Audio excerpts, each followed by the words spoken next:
Menerima orang yang tertolak adalah sesuatu yang sering dilakukan oleh banyak orang, yaitu mereka yang peduli dengan orang-orang yang tertindas, yang tertolak, yang terpinggirkan dan tersingkirkan. Dan berbondong-bondonglah orang menolong serta menerima mereka yang tertolak itu, menampung istilahnya, menempatkan di tempat yang nyaman supaya dia tidak lagi mengalami penolakan.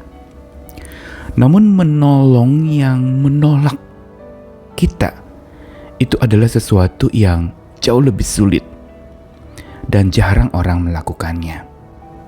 Biasanya ketika seseorang ditolak atau tertolak, dia tidak pernah akan mau menerima orang yang menolak dirinya. Dan karena itu menerima yang menolak ini adalah sebuah perbuatan dan tindakan yang sesungguhnya tidak mudah dan memang tidak bisa dilakukan oleh kekuatan manusia.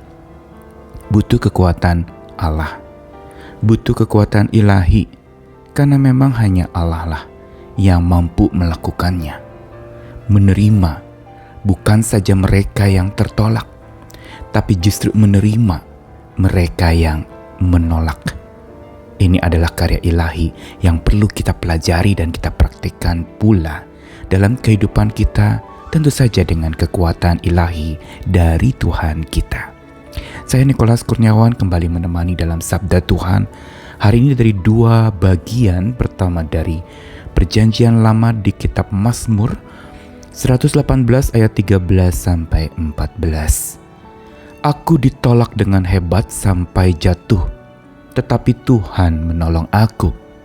Tuhan itu kekuatanku dan mazmurku. Ia telah menjadi keselamatanku. Satu bagian ayat lagi dari Yohanes pasal 1, Injil Yohanes 1 ayat 11 sampai 12. Ia datang kepada milik kepunyaannya, tetapi orang-orang kepunyaannya itu tidak menerimanya.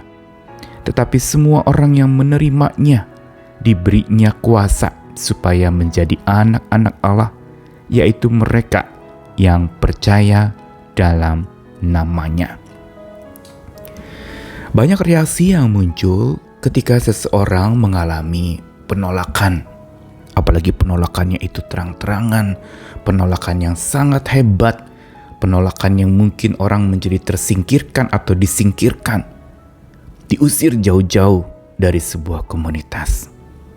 Dan reaksi umum ketika orang tertolak adalah tentu saja dia hancur hati dan dia mencari suaka serta perlindungan untuk supaya penolakannya itu tidak menggerogoti jiwa dan semangatnya.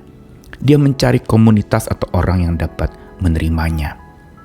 Namun memang tidak ada manusia di dunia ini yang sempurna, yang bisa menerima orang-orang yang tertolak itu. Karenanya pemazmur di dalam Mazmur 118, kita melihat bagaimana pemazmur ini justru ketika dia ditolak dengan hebat sampai ia jatuh, dia datang kepada Tuhannya. Dan ini yang jadi kekuatan kokoh membuat dia tidak hancur di dalam penolakan yang hebat, yang membuat mati semangatnya, yang membuat dia jatuh habis-habisan. Beban berat itu menindihnya. Kenapa? Karena dia datang kepada sosok yang tepat, yaitu Tuhannya, yang mampu menolong dia. Tuhan yang menolong dengan cara apa? Menerima dia yang ditolak dengan hebat itu.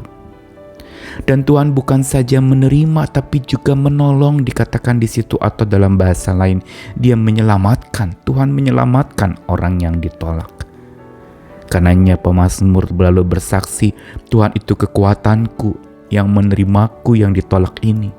Tuhan itu mazmurku, puji-pujianku kepadanya, karena dia telah jadi keselamatanku, penolongku yang utama. Sampai di sini kita melihat bagaimana Tuhan kita maha dahsyat. Dia adalah Tuhan yang maha menolong, yang beri kekuatan kepada orang-orang yang tertolak, yang tertindas, yang disingkirkan atau dipinggirkan, atau tidak dianggap oleh sebuah kelompok atau komunitas tertentu. Dan disinilah justru kita lihat bagaimana Tuhan menunjukkan kuasa, kasih, dan berkat-Nya. Namun kalau kita melihat Yohanes 1 ayat 11-12, ini juga topik yang berkaitan dengan penerimaan dan penolakan. Di sini gambaran tentang Tuhan Yesus Kristus yang datang kepada milik kepunyaan Tuhan. Tetapi orang-orang kepunyaan Tuhan tidak menerima Tuhan, menolak Tuhan. Dan kita melihat di sini bahwa Tuhan justru menunjukkan akan kebesaran-Nya. Dia tetap datang kepada orang-orang yang menolak-Nya. Sebuah tingkatan ilahi yang kita lihat bagaimana tindakan Tuhan, yang bukan semata kalau tadi di Mazmur Dia menerima orang yang tertolak. Kali ini justru Dia menerima, bahkan Dia datang bertolak menghampiri orang-orang yang menolak-Nya.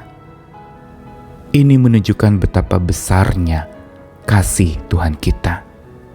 Dia bukan datang kepada orang-orang yang tertolak saja, tapi Dia datang kepada milik kepunyaannya yang menolak Dia.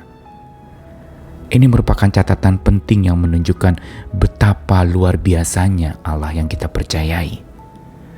Dan dikatakan bahwa dampak dari orang yang menyadari bahwa Tuhan itu menerima mereka yang menolak Dia adalah apa? Tuhan mau justru semua orang yang menerima Tuhan, yang tidak menolak Tuhan, itu mengalami, diberi kuasa oleh Tuhan menjadi anak-anak Tuhan, yaitu mereka yang percaya di dalam nama Tuhan. Pelajaran dari kedua ayat ini mau mengajarkan kepada kita tentang belajar menerima. Tentu saja belajar menerima berkaitan juga dengan hal-hal yang dimana kita mengalami penolakan demi penolakan. Tetapi Tuhan kita adalah Tuhan yang justru menerima, bukan saja yang tertolak atau ditolak, tapi menerima orang-orang yang menolak-Nya. Betapa anugerahnya itu ajaib. Betapa luar biasanya Tuhan. Pelajaran buat kita adalah saat kita tertolak, terimalah Dia. Jangan pernah tolak Dia, Tuhan, karena Dia tidak pernah menolak kita. Tapi Dia selalu bertolak menghampiri kita, tidak henti menolong kita yang tertolak, bahkan Dia juga mau menolong mereka yang menolak-Nya. Terima Dia dengan hati terbuka dan penuh percaya. Ini yang menyebabkan kita mengalami kelegaan saat kita mengalami penolakan. Kita sadar bahwa ada tangan kuat yang mau menerima kita, menghampiri kita, bertolak untuk menerima, menolong kita yang tertolak, dan menolong kita pula yang pernah menolaknya atau saat ini masih menolak Tuhan. Karena hari ini jangan tolak kasih Tuhan. Terimalah dengan sepenuh hati, setulus-tulusnya, dan engkau akan mampu menghadapi segala bentuk penolakan yang ada di dunia ini. Tuhan datang untuk menerima yang tertolak dan yang menolak. Karena itu hari ini terimalah Dia, Tuhan yang tidak pernah menolak kita dan selalu menghampiri hidup kita. Selamat menerimanya. Amin.